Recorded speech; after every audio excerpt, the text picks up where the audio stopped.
Welcome to Jim's Kitchen. I'm going to be trying recipes from another exciting cookbook. This one is the Whistle Stop Cafe Cookbook. And what's surprising is it was actually written by Fannie Flagg, who wrote the book Fried Green Tomatoes at the Whistle Stop Cafe. I just love that book, and I really love that movie with all those amazing actresses. I've actually been to the Whistle Stop Cafe as a teenager, the one they used in the movie, as well as an adult. I went and visited the house from that movie.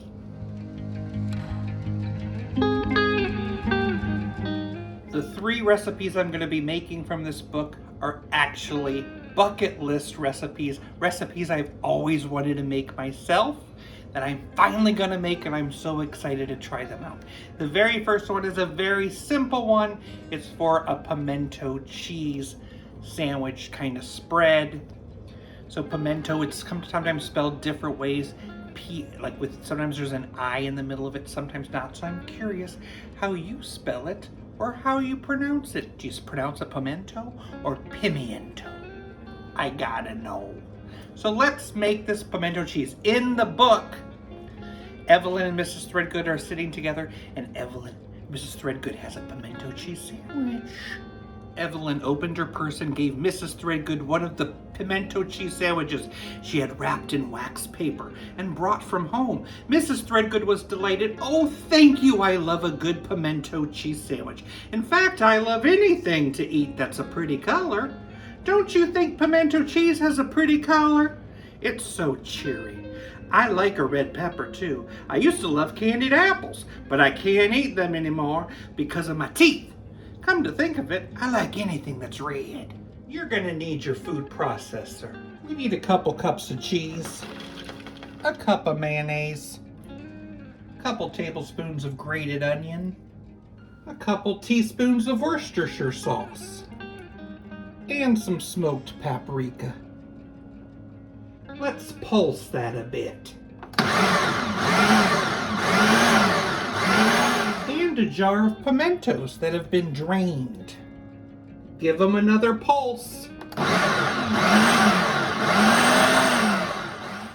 And as fast as you can say, "Mama loves frogs," we have ourselves a pimento cheese sandwich.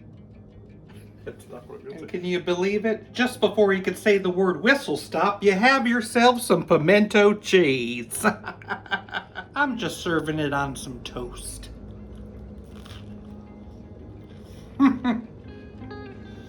And it's amazing. I made this. The next thing I'm making is the book and film's namesake, fried green tomatoes.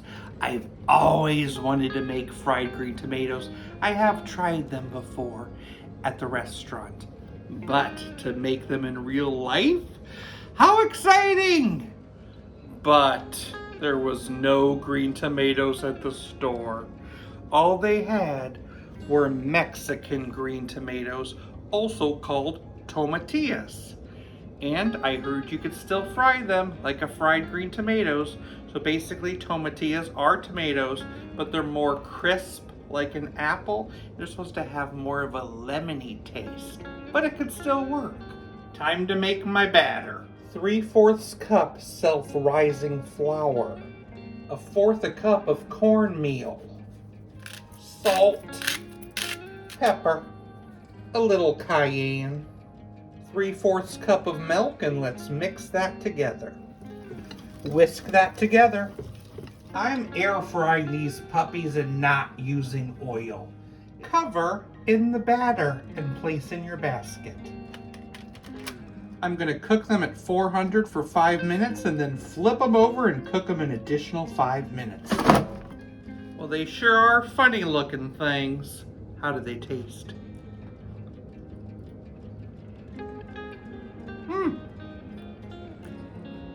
They do have a fun flavor. I like it. It would be nice dipped in some sauce, I think. But still, being air fried, very exciting. And the last thing I'll be making is something called Spoonbread. I've looked at a lot of vintage cookbooks and I always see Spoonbread in there, and I've always wanted to make it, and I keep saying, oh, I'll do it next week. Well, you know what? The time is now, because it's inside this cookbook. So let's make some Spoonbread. I'm gonna put some ingredients in this small bowl. 2/3 cup cornmeal, teaspoon of salt, teaspoon of baking powder, teaspoon of sugar. Give that a stir. I need to separate 3 eggs. And I need to whip up those egg whites. I've got some stiff peaks. Grab a pan, but don't hit anybody with it. I need to heat up 2 cups of milk. Slowly mix in that cornmeal mix. Bring it just to a boil, stirring continuously. Remove from heat and stir in a tablespoon of butter. You stir some of this mixture into your beaten egg yolks. And then return and mix it back in the pan. Then you're going to fold in those egg whites. And pour into a greased baking dish. Bake at 350 for 25 to 30 minutes until puffed and lightly brown. Yum! The secret is in the sauce. It's called Spoonbread because you serve it with a spoon.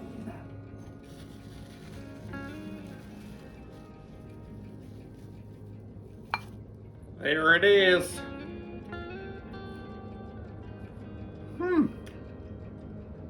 Very unique. Such a airy texture. It would be great with some honey on top. A bee charmer would approve. So happy that I got to dive into this exciting cookbook. If it's been a while since you've seen that movie, you should check it out again. It sure is fun. What do you call an inspirational pair of shoes? Motivational sneakers. Tawanda!